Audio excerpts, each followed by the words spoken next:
Oh, yeah, Somik. Hello, can you hear me?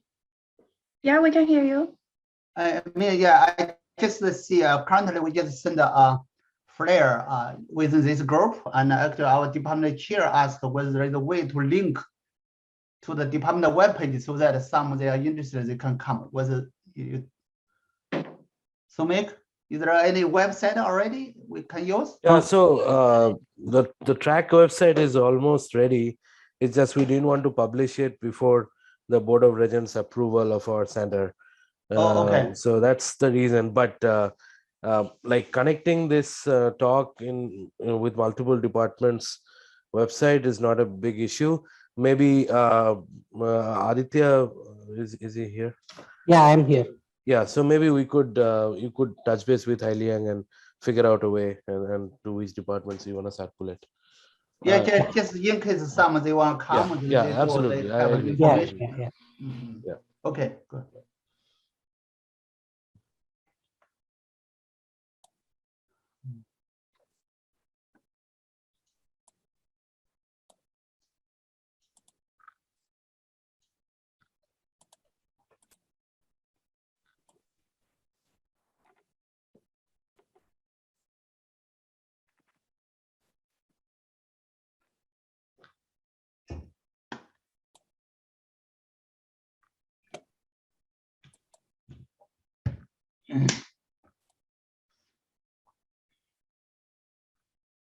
Hi, Samak.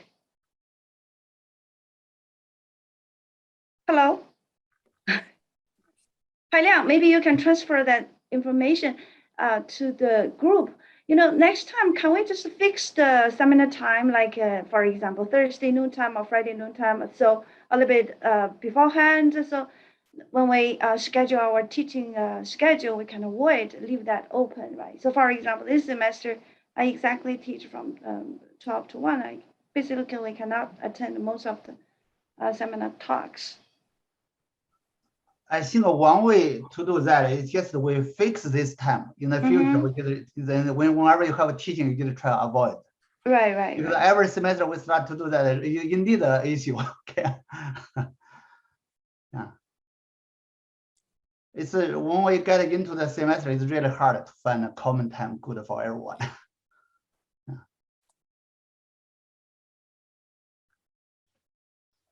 Okay, let's start. So welcome to the AI seminar series, and today we have Professor Jue Yan from Department of Mathematics, and she received her PhD from Brown University 2002 and did a postdoc at UCLA for a few years and then joined Iowa State. Her research is mainly on the development of a numerical method for partial differential equations arising in applications like physics engineer. Her main focus in past years particularly on the discontinuous Galecki method. So today she's talking about cell average-based neural network of fast solvers for time-dependent partial differential equations. Yeah, please. All right, thank you, Hai Liang. All right, so my tech title is a cell average-based neural network fast solvers for time-dependent problems. Okay, so here's the outline of my talk. So I probably just spend like 5 to 10 minutes to go over my primary research work on numerical methods of solving partial differential equations, specifically some recent work of the so-called direct discontinuity finite element method for gas dynamics application and compressible number Stokes equations. Then I will move into our recent work of this so-called cell average-based neural network solver. Again, it turns out it's a very fast solver for solving partial differential equations. Then I conclude my talk. So the very first part, the discontinuity finite element method part is a joint work with my student Mustafa. He's a joint student between math and aerospace engineering. The network part is a joint work with my previous postdoc, Changxing here. Okay, so so what do I work on? I work on numerical methods solving PDEs, right? So it turns out there's over 20, 50, 100 years. Physics, so this partial differential equation is really a very powerful modeling tool to study physical phenomena. There's many well-known, famous partial differential equations like Maxwell, Navier-Stokes, Schrodinger wave equation, Fokker-Planck equation, etc., right? So majority of this, so it's actually amazing, those PDEs, the physical quantity, the unknown or the variable can very well precisely describe the physical phenomena behind with such a differential equations. But most of such differential equations are not solvable in the sense of we cannot find a solution, those exact solutions. So numerical method is a very important simulation tool to simulate those numerical solution in such a way. Roughly say, if we have one sentence to conclude my research work is where here is to design, analyze, and implement novel numerical methods for partial differential equations arising from physics and engineering applications. Specifically, I'm more interested in this hyperbolic type of PDEs that are widely used in gas dynamics applications. For example, simulate the flow over the running car or flying airplane. To calculate the air density, the physical quantity of air density, pressure, etc., distribution around the wings, etc. Even though they're right, so over with the modern computer, we already have quite a few very successful numerical methods, and they're already built into softwares available from companies, industry there, but there's still quite a few more challenging issues, computational issues. So our work here is to develop even faster, more accurate, high-resolution solvers. We also prove some analytical results like stability, carry out error estimate, etc., etc. Okay, so my primary research work is about this so-called discontinuity finite method. If we just check out this picture, this is just one-dimensional spatial domain. We have just partitioned into like 4 cells here, but the major feature here is to show, compared to like a classical, although software like a classical finite element method, the DG method or discontinuity, we explore piecewise polynomials. So over one computational cell, we explore piecewise linear, for example, as our linear polynomials as our numerical solution for the PDE behind. Such DG method has quite a few advantages, especially very suitable for, is a suitable candidate for gas dynamics applications. Since the solution there is, we will encounter discontinuous solution like shocks, contact discontinuity, and also small scale features there, some kind of this and that kind of instability. Here's some list of advantages I probably can skip. Just show you a few results here for our recent simulation for this gas dynamic application. Before that, I just quickly use another slide to lay out our recent work and the look of such a complicated partial differential equation. So on the top is this governing differential equation. Q is our solution profile solution variable, which actually is a 4-component vector. So we have 4 equations here. This is a system written out in system format. First equation is for the evolution of the density. Second and third are the evolution for the momentum. So our actually solution a variable is to approximate for the second and third equation needs to approximate the xy direction momentum or rho multiplied velocity here. So rho and v here are the xy direction velocity. The fourth equation in this system is the one for total energy there. Here is just like the whole system for equation there, but written out in terms of compact format. So F sub C and mu here are the so-called convection term and the diffusion term. Convection term, I just skipped the layout since our contribution is more on the diffusion term here. Convection term, this is the gradient operator on the x and y partial here. So this is more like we call it in the math community, we call it a first order term because even though it's still very challenging, nonlinear and the pressure showing up here, this is all about the first partial derivative involved term here. So here, second partial derivative involved, or what we call the diffusion term, is our major contribution with our method. Just kind of a little bit flavor. So if we write out the Whisker term also in the conservative format, divergence format, here is the x component, here is the y component. We don't have anything for the first equation for the density, we still have the tensor for the second and third momentum equation. And the last equation for the energy is rather complicated here.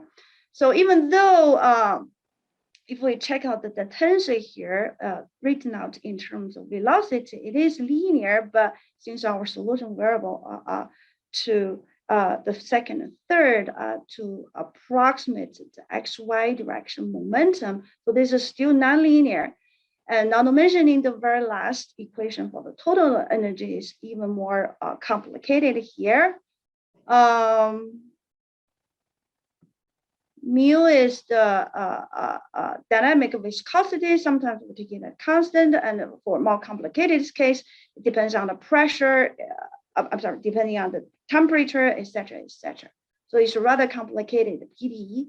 I think our major contribution for this work is to find a way to extend our previous direct DG numerical flux to handle such a complicated nonlinear diffusion system. All right, here I just show a few examples. So what do we care in scientific computing community? We care about our solver numerical method, specifically whether or not it is high order, it is accurate, efficient, can capture the physics beyond accurately, something like that. So the first example here is for the what we call the accuracy test case. So initially, its density is everywhere, so everything is still and with no velocity. Then have a pulse for the pressure and total energy here. Here's the computational method we used to validate or calculate the accuracy of the scheme. This is the very rough mesh. So for DG method, essentially, here's a computational domain over each triangle element of computational cell.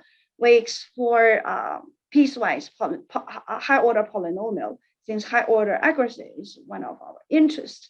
Then we refine the mesh and more efforts put into the calculation and see whether or not more and more accurate the scheme becomes. So this is a typical, we call it accuracy table. The first row more is for the density. Second block is for the first moment, X direction momentum, Y direction momentum. The last block is for the total energy. K is our degree of polynomial explored. So for high order, cubic, even fourth order piecewise polynomial, we obtain the so-called optimal convergence of K plus 1's order. Like here for the third line here is the cubic polynomial, we roughly obtain fourth order convergence there. Here is another the so-called unsteady flow, important benchmark problem.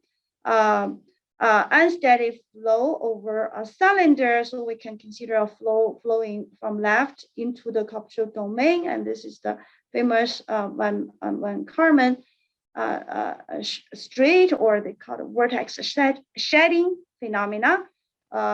you can consider we have a cylinder here, and this cylinder just a little bit oscillate in the y direction and then generates this vortex shedding here. So then we can calculate very important physical quantities, the so-called drag force and lifting force on the cylinder through those solution state variables, density, etc., etc. And then we can compare that with the literacy results or lab experiments, and they all agree very well to validate the effectiveness and accuracy of our method here. Here is another example, so-called Mark 10 shock reflection and diffraction problem, where we have, this is the mesh. Probably I'll just move forward to the next slide.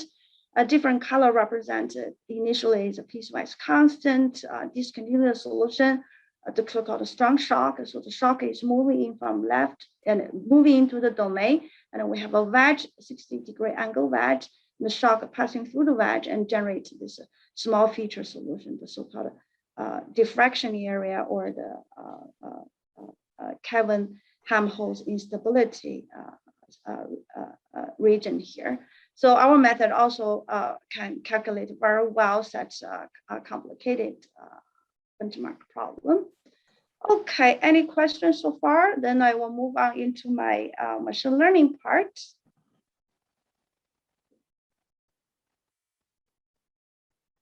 Okay, so I got involved in this machine learning neural network community like roughly 2 years ago. Our goal is to adapt this very powerful tool of machine learning neural network with PDE solving and obtain like, for example, a very fast solver, etc. Since efficiency is also is a very important topic we care about in our scientific community. Well, we know machine learning have been rather very successful for those applications in image classification, video and speech recognition, etc. But for us today, we would like to show we actually consider a network method, which is also a numerical solver, but we only consider the simplest case. And even though it turns out there are quite a few amazing results can be obtained. So we consider rather a shallow network, simple and shallow network here, maybe just like a 2 or 3 hidden layers, maybe 10 or 20 neurons there. And for scalar PDE, like the non-system case, the output actually is also just like one component scalar quantity there. So the machine learning got into the field of scientific computing also more attention more like 5-6 years ago. So there is this very famous, well-known popular method called PINN, physics informed neural network method. Compared to them, we just use 2 figures here to highlight the difference when comparing to this popular method here. So, so they essentially more like apply the power for machine learning approximation power. I'm sorry, the approximation power of neural network, and consider to identify one piece of network to represent the solution in both space and time. But then one major drawback is for time-dependent problem, the solution is going to be evolving in time. So this type of method are rather restricted because they are looking for one piece, right? So they are supposed to be this piece of solution is thought over a fixed time interval, but that sounds like a little bit unreasonable approximation when we are more interested in time-dependent problems, since we're looking for solution evolve forward in time, right? Different by PIN, we consider this so-called cell average based neural network method. It's more like a local solver, and it turns out it's quite similar to this classical traditional numerical method of finite volume scheme. So we rather just consider a simple network, and the input is what more like the since we're interested in time-dependent problem, right? So the solution is gonna evolve in time. So the input is more like the time level Tn, the so-called stencil of a typical numerical scheme. And the output is nothing but the time level, next time level, n+1, for example, n is a generic time level index, next time level solution average there. So that's our method, and the major difference if we check out the network structure itself. Here I just lay out the PDE in a very general format. We're saying, hey, let's use capital L as an operator to denote all the spatial variable related differentiation term. For example, here's a convection diffusion equation, and this is nonlinear Borger's or dispersive equation, something like that, or KDV equation. Here is the idea of this cell average based neural network. If we check out, this is the given differential equation, right? So let's integrate the differential equation over a box. So that's a little bit different to conventional numerical methods or finite volume. So not only integrate over the spatial computational cell, here I use ij to denote one small interval or computational cell. We also integrated the whole PDE over a box on the horizontal x component spatial variable and time level vertical t variable there over a typical like a generic time level Tn to Tn+1, for example. Then we can integrate the partial derivative here with this integration for this time variable, integrate out, and once we introduce this, the average notation, which the so-called geometrical average of the solution over the computational cell here, then this integral or equivalent weak formulation of the PDE can be derived as this. So this left-hand side exactly is the solution average difference, and right-hand side, of course, gonna involve the spatial differentiation term, then integration over such a rectangle box involving both the spatial variable x computational cell and time variable t, one step time level from Tn to Tn+1. Our cell average neural network exactly follow this format in some sense. So we explore a simple network, maybe one or two hidden layers, etc., to learn the solution average difference between time level n and to the next time level n+1. So here is our in and out for a simple network.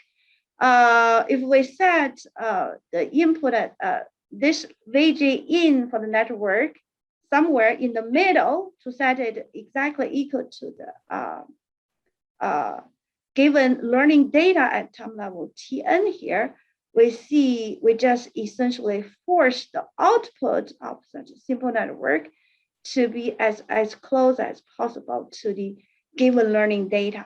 In summary, we're suppose those solution data are available, some sample data available from Tn to Tn+1. So here's our learning data. Then we just enforce the network to learn this solution average difference or solution evolution in time from current time step to the next time step. That's all. So of course, this network does not involve any numerical method, numerical differentiation for the spatial variable, no volume integration, no integration by parts, boundary value, etc., etc. So again, the goal is to explore a simple network to learn the solution difference between two time level. Then eventually the well-tuned network will more or less behave just as a regular numerical method with the network parameter just behave as a scheme coefficient of a regular numerical method.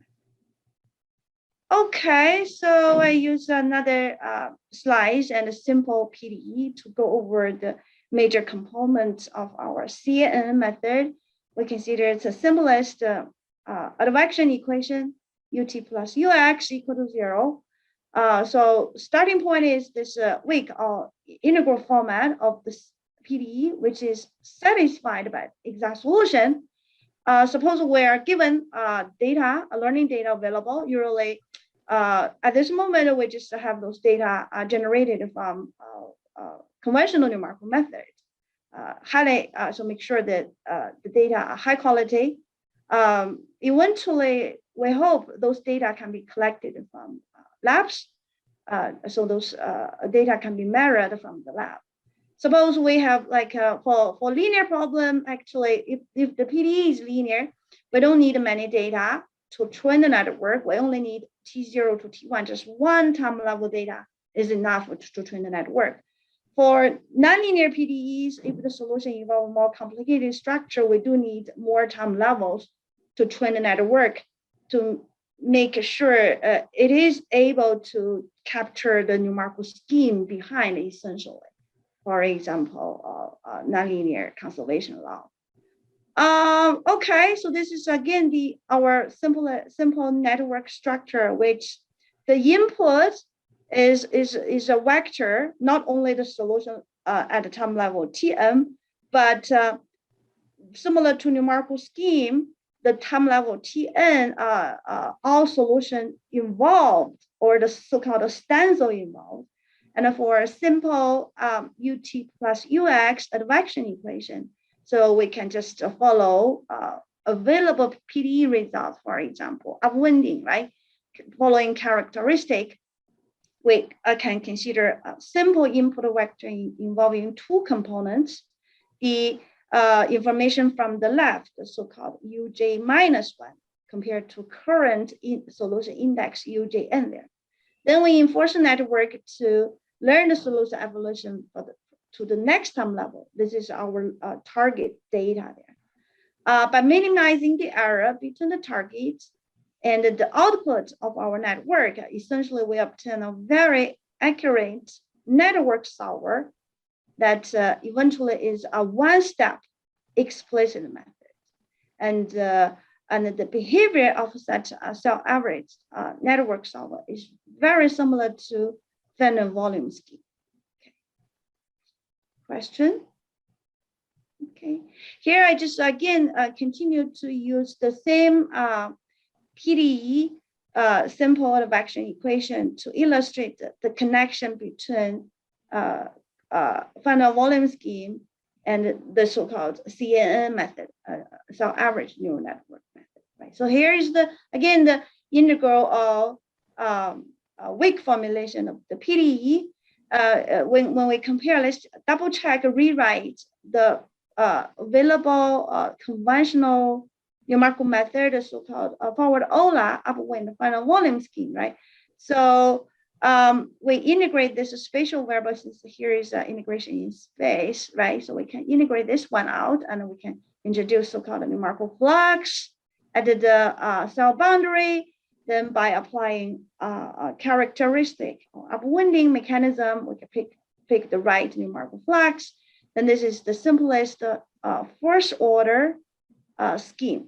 First order both in time and in space. So delta t is the time step size, delta x is the spatial step size. Now if we check out, this is the regular simplest first order numerical method, right?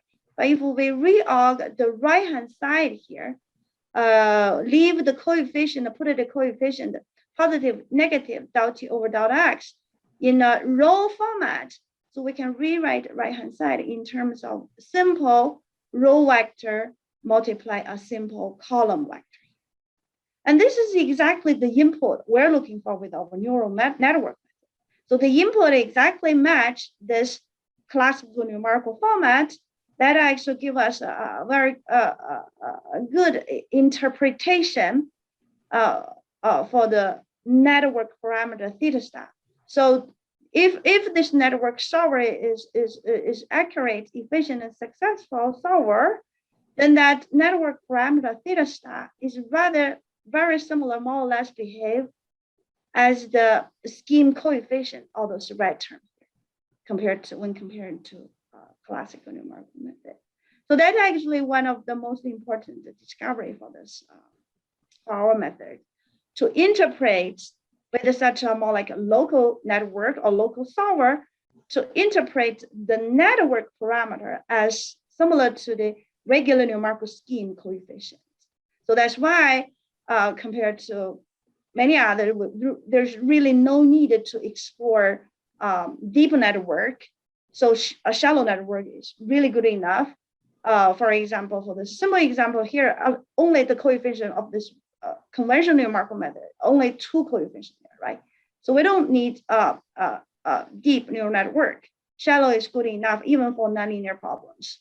Anyhow, we summarize the major feature and the formally introduced the average-based neural network method is determined actually by 4 components.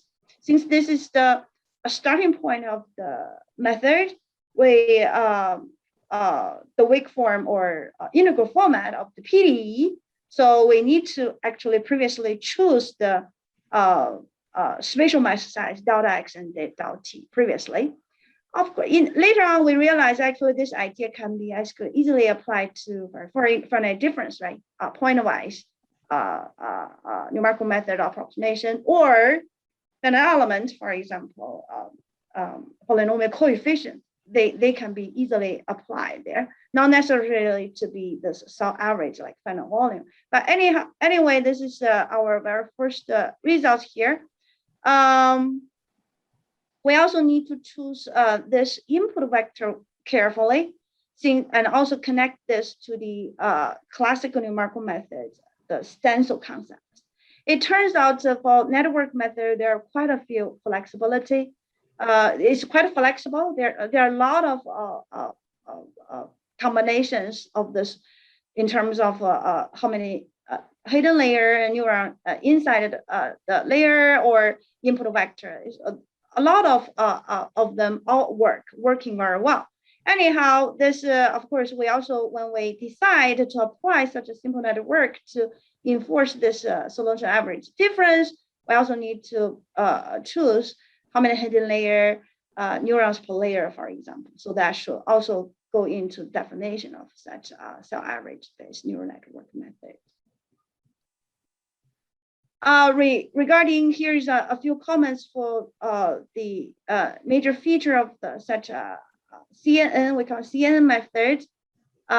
We essentially should combine with our previous knowledge of partial differential equation and a numerical method to build up such a cell average based network method. So here is the guideline for those input vector. Again, that's really behave like the stencil. So for hyperbolic PDE, we follow the characteristic. For parabolic, we choose more like a symmetric input vector, as just like regular numeric method. For even higher order PDEs, we follow dispersion relation to adapt the corresponding input vector. For training data, so far for linear PDEs, just one step, T0 to T1 learning data are sufficient to train the network. For nonlinear PDEs, of course, multiple time levels are necessary there. For example, Berger's equation, we know even initially is a smooth like a sine wave, but quickly later time will develop shocks, discontinuity there. So we do need those data to learn enough of those discontinuities showing up. The major advantages of this cell average based neural network method are the following. So we discovered that this method can be relieved from the previous CFL explicit method restriction on very small time step size. So that's why this method is rather fast and efficient. For example, we know for third order PDE or a second order parabolic PDE, those for explicit method, we do need very small time step size to evolve solution forward in time, right? So for parabolic diffusion, del T need to be in the scale of spatial mesh size square. So if delta X like 10 to negative 2, and del T, it has to be on the level of 10 to negative 4. So very, very small steps. And for higher order PDEs, this restriction is even worse. That's why in applications, people more prefer implicit method, but then implicit method is also very expensive and time consuming. Anyhow, so it turns out this our CANN method can very accurately learn the solution information at the next time level and be able to evolve the solution forward and generate such a solver and be able to evolve the solution forward in time, even though it is an explicit method. For example, we can apply really big delta T even for parabolic or dispersive PDEs. For nonlinear conservation law, for example, even for linear advection equation for the contact discontinuity simulation, we found out our CANN method almost introduces 0, very clean simulation there. No curved, no diffusion, artificial or numerical diffusion introduced at all. No oscillation, so very, very sharp resolution with this network method. And also generates very small and dispersive dissipation error. We even observe order of convergence with such a method. Here, I just, I guess, show a few examples here. This is an accuracy table we tested out with this CANN method on a bunch of partial differential equations. And we found out for odd order PDEs, like a first order, and this first order refers to the spatial variable involved only first order partial derivative. And here is the PDE involving this spatial variable 3 times partial derivative. So that's the meaning of this third order PDE here. So for odd order PDE, somehow we obtain close to second order convergence with such a CANN method. So we just think that CANN method is a local solver, right? So we can try to check it out, its behavior, but very similar to the conventional numerical method, smaller mesh size, and let's see whether that solver can be more and more accurate. And here is the error, the L2 error, L infinity error, for example. But for even order PDE, like, okay, here's a second order heat equation. We also, I didn't include that result for biharmonic fourth order PDE. And then we obtain clean first order convergence. Here's this column is the convergence order with the mesh more and more refined, like the error is smaller, and that the convergence order is in this fashion, first order convergence here. We also found another interesting phenomena with our method is for even order PDE, like heat equation, for example, even high dimensional or biharmonic, the solver is kind of independent of the time step size. For example, this table is a free simulation here with delta X mesh size, delta X. We pick a very small number, like 1 over 160, very small number. But then we choose a different delta T, time step size, delta T. For example, delta T is in the multiple of 2 delta X, 4 delta X. And each one generate a solver, and then we can check out the accuracy of the solver at a later time. And here we output the L2 and L infinity error. So for example, this first, second, third row, we see this error are rather almost identical to each other, even though the time step size are different. We feel like this might be related to network approximation, somehow similar to elliptic PDE. Maybe the network solver can rather approximate the solution profile very well.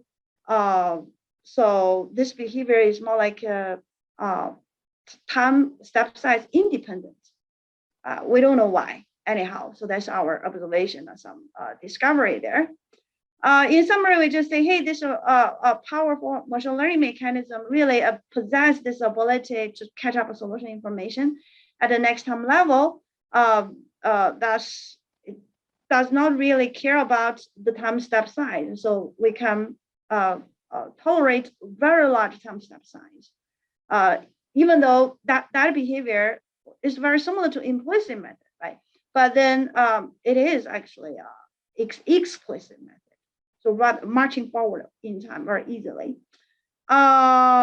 Okay, so here's a few discontinuous solution examples. Here's the PDE itself is continuous, but the solution involved is the so-called contact discontinuity. Here we have very sharp, almost zero numerical diffusion introduced for this contact discontinuity evolution. Red symbol there are the network simulation. The dark black lines are the exact solution. So almost identical to the exact solution. So the array is extremely small. Here is the input vector chosen for this problem. And also we can adapt the large time step size. So but that is totally conflicts with the more like the common sense or regular numerical method behavior, right? So if for explicit method, there's no way you can choose del t to be bigger than del x, right? So for example like this, we can adapt del t to be like 10 times of del x. Also for long-term simulation or smooth initial for the same PDE, we measure the long-term behavior after several periods pass by, and the arrays stay there very, very small. For some smooth initial here. Here is the implicit Burger's equation, the baby model for nonlinear conservation law and gas dynamics application. Here we show two solution trajectories. The first row is for this smooth initial data, which is a sine wave. But as time evolves, the solution, the shock develops, and the discontinuity is showing up. So again, we only show the network part, the symbol here, and the shock is captured very, very well. And there is even no oscillation or overshoot, overshoot, undershoot for this case. Here is a single shock. Yeah, initially it's a shock, already a discontinuous case. We can write out or draw the exact solution. So here's the black straight line at the exact solution, and the red symbols here at the CANN simulation here. It's also very well, except a little bit undershoot here, but the shock location captured very well. And also for problem like this, we don't need to explore many time levels as the learning data, maybe just a few, like 3 or 4 time level is good enough to train network, because the shock information or this shock speed information can be captured by the network. Here is the so-called rarefaction wave. Again, initially is 2 piecewise constant, t equal to 0, but this part is lower, likewise higher on the right of the domain, and then rarefaction wave will show up. So the solution becomes smooth.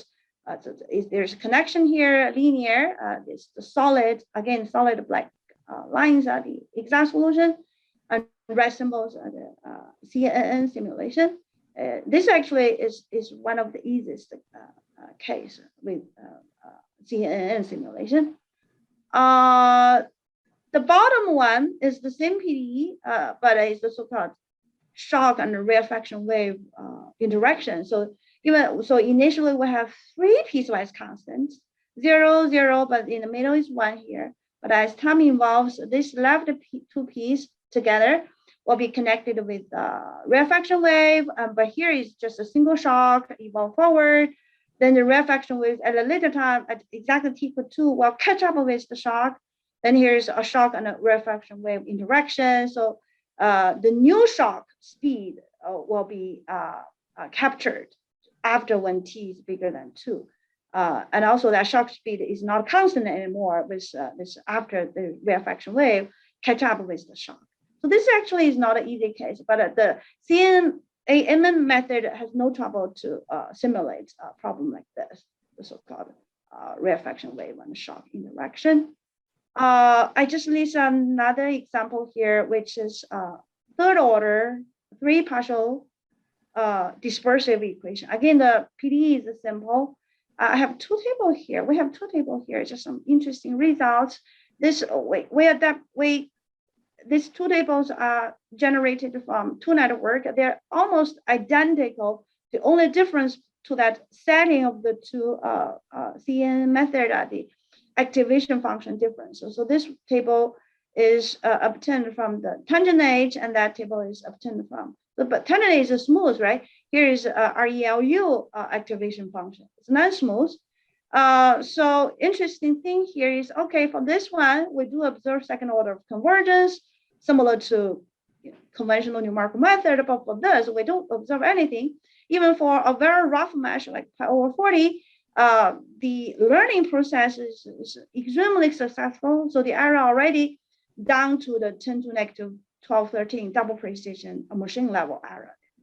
So in such scenario, the order of convergence also will be lost for situation like this. And also when we consider refined mesh like a pi over 320, very smaller mesh, spatial mesh cases, the training not necessarily being extremely successful, also the solver not necessarily be super successful. So this is the error actually is way bigger than the very first row there, right? The bottom is a simulation. Here is a training error with numbers of epochs involved. Quickly going down to 10 to negative 8, 10. Here's a simulation of one curve. But that curve is not trivial. It's composed of 2 frequency wave. One is a slow moving, or one is faster moving frequency wavelet, something like that. So it also worked well, but somehow for a problem like this, we cannot make the, this is all numerical experiment. We cannot adapt a very big time step size. The biggest one is something like that. Of course, this is still way smaller than delta x to the cubic power, right?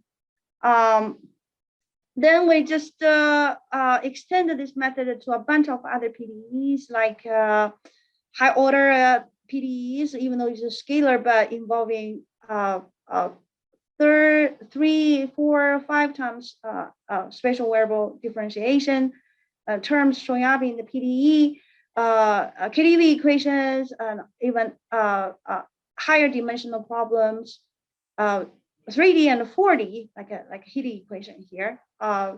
It's rather easy extension since our input vector is the stencil, right? So even for 3D or high dimension problem, it's just essentially the stencil. It's just like a multiple of a regular one-dimensional stencil, right? So even we consider 1D stencil is like the size is the size of 3, and for 2D it's just like 9 points, something like that. It's not big deal at all for the input vector for high dimensional problems. Here is a typical the so-called double soliton collision cases for the KDV equation. The time step size is way bigger, 100 or maybe 1,000 bigger compared to a regular numerical method, smaller time step size there.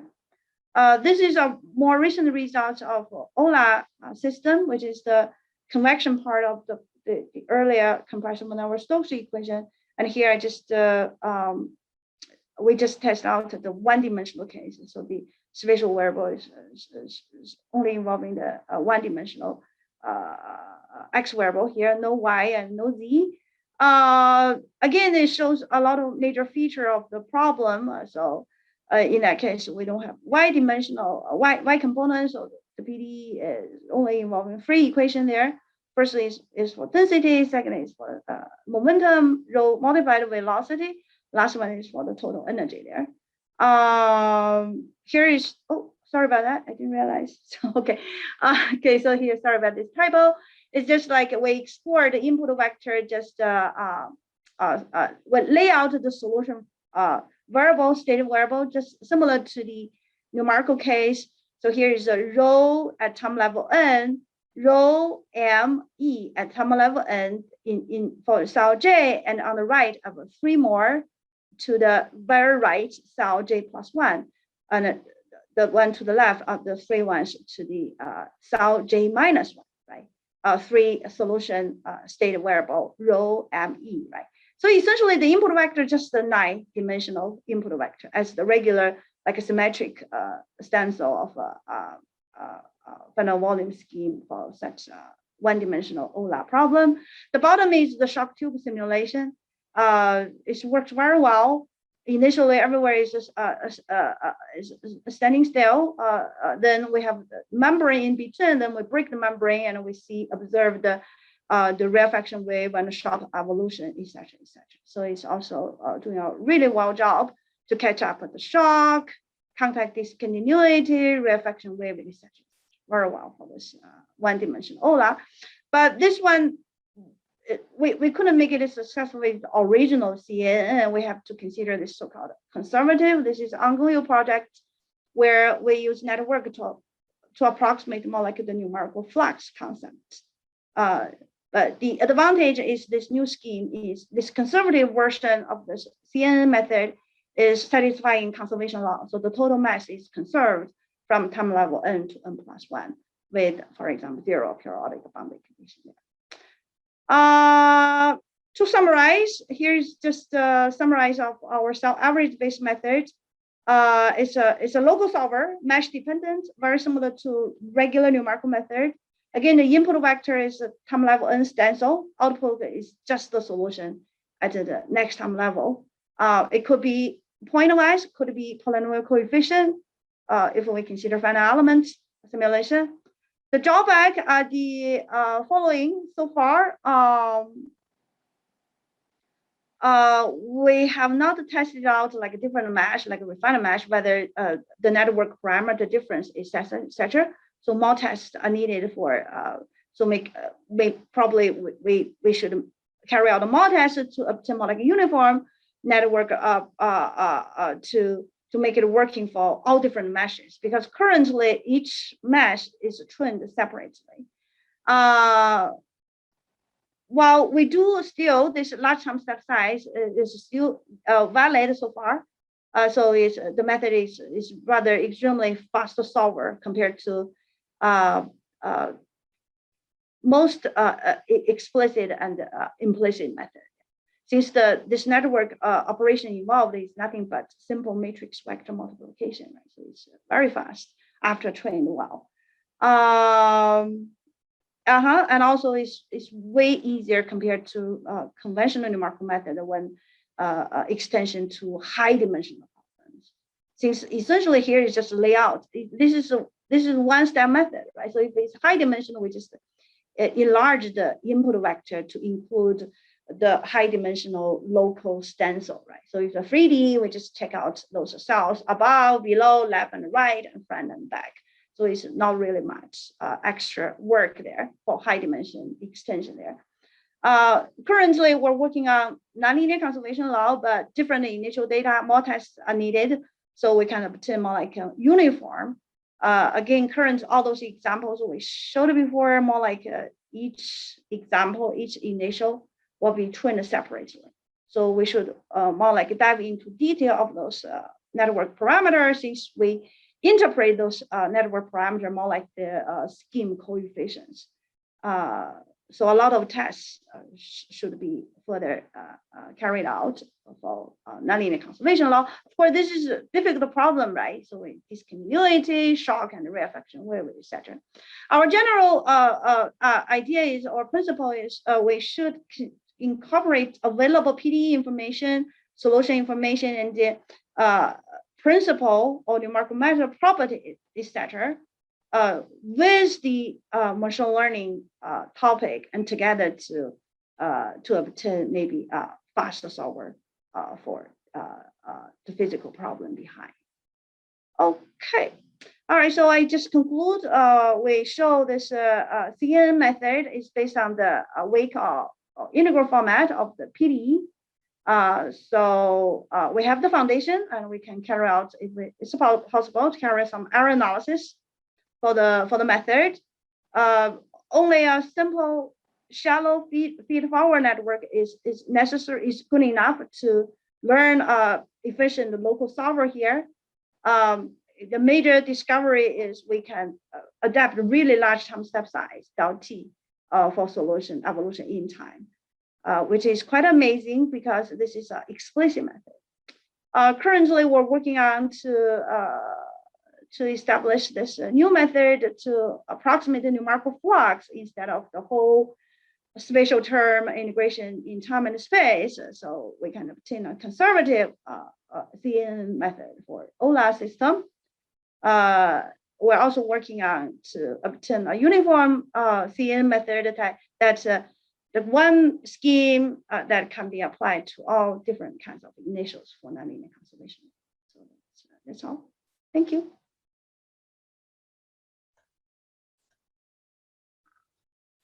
Okay, thank you, Jue. It's time for questions. Anyone has comments, questions? I have some questions. Yeah, please. Hi, Dr. Yan. My question is that regarding the large delta t. I mean, they were not restricted by CFL. So my question was that how is the training process for those cases? Do you? I'm sorry. What is? How is the training process for those cases? Oh, So, training actually, since it's a local solver, right? So training, we just use the training data set. Sorry, I didn't make it that very clear. The training data set, first of all, generated from numerical solver, and so it's spread out all over the whole spatial domain. And of course, for regular numerical method, we need a small step, right? But we just pick yes. up a long time run later, and make it a large time step, numerical solution as the learning data to throw that into this network.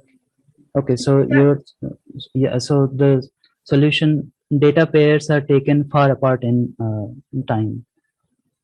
I'm sorry? So you have a smaller time step for solving the classical method, but then you choose the data from far apart delta t. And how long in time do you have to actually train the model? So say, for example, t equal to 0 to t equal to something. That's a good question. Yeah. So first of all, maybe I didn't mention that we don't actually, since it's a small network, only involving sometimes maybe 30, 40 parameter, right? Or maybe the largest one, maybe 3-layer, 30 neuron, maybe less than 1,000 parameter, right? So the stochastical average gradient descent method also far working very well. This is a simple optimization method. And also the training itself, we just run a small laptop. Since our epoch of data, especially for linear problem, is only spread out over the spatial domain and a one-time level. So the learning data, if we have like 100 cells, right, over the spatial interval for 1D problem, we just have 100 data pairs. So that's our one epoch definition. Then we just use that like a 10,000 times, sometimes even 100 times. The error already, the training is already successful. So the training itself actually pretty fast. Right. Oh no. So what I wanted to ask is the simulation physical time. So that means that the t domain that you are choosing. So for example, you want to take an inference at t equal to 100 using the neural network. How long in time do you have to train for it? So for example, are you able to train the model using data till t equal to 50 and then extrapolate the result using the neural network till t equal to 100? Is that possible? Yeah. For those like 1D progressive equation, etc., we only need like a 20 term levels. Since our delta is big, right? For example, delta equals 0.1, right. And for those piecewise Riemann problem, we only need a 5 time level. In a word, we only use time data up to t equal to 0.5. But if we run after training, this is our training data, then the solver is available, then we just treat it as a regular numerical method, just iterative call to evolve the solution forward in time. And we can run the simulation all the way to t equal to like 5, 6. So it's way larger if we compare it to the ratio of final time to the training data used.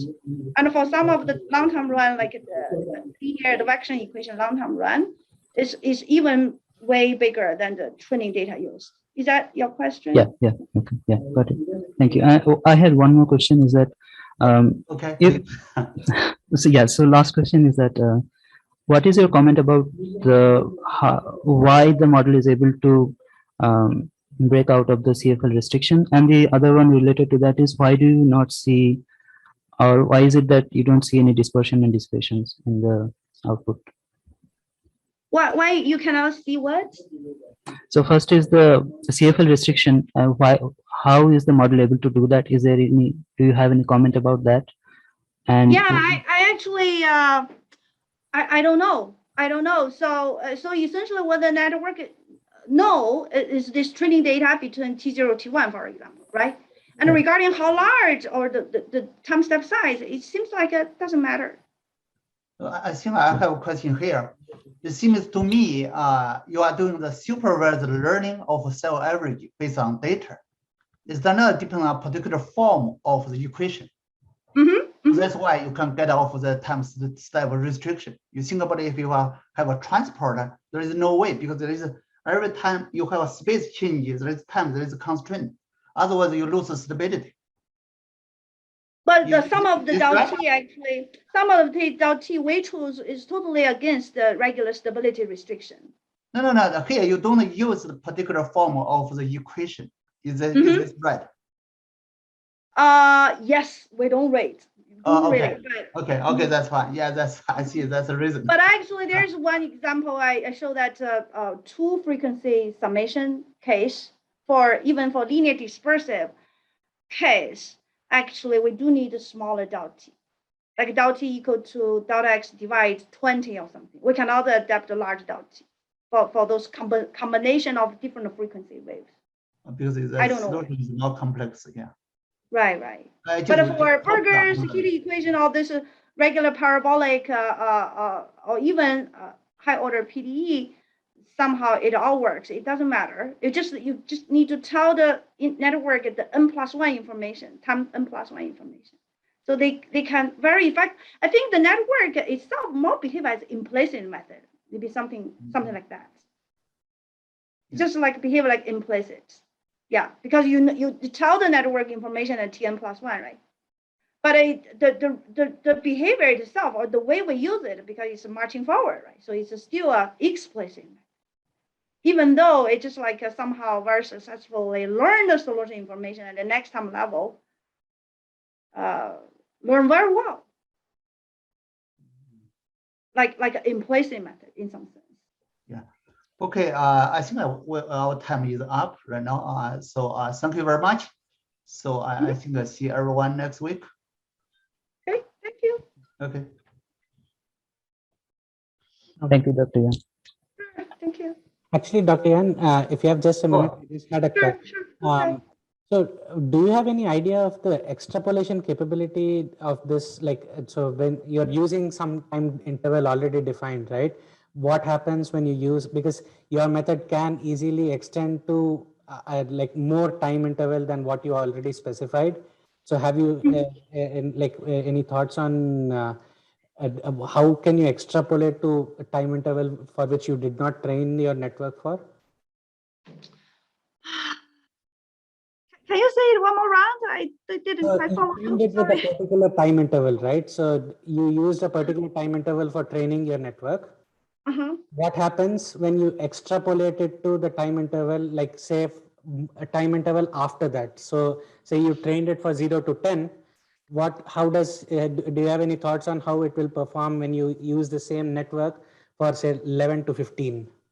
Oh, that's exactly what is the numerical method or example I showed there. Okay. I only use, for example, linear problem, right? It doesn't matter what PDE. I only use T0 to T1. So just one time step. That's my training data. Okay. Then once the training is successful, I just treat it as a regular numerical method, just equal forward in time. And up to actually a long time, sometimes long times, the error is still very small, like in the sense of 10 to negative 6 or 7. Okay, that's good. Yeah. But for nonlinear, because my interest is for hyperbolic type of PDE, right? So for nonlinear, the shocks will show up, right? So that's not easy. But if initially is a shock, like 2 piecewise, that's okay. I only need a 5 time level to catch up that shock information or speed. Okay. But if initially is a sine wave, we need to wait for the initial sine wave to develop shock. So those data information probably will be needed for training the network to catch up the right shock speed. Got it. Yeah, that's exactly what I thought. Yeah, thank you. Yeah, thank you.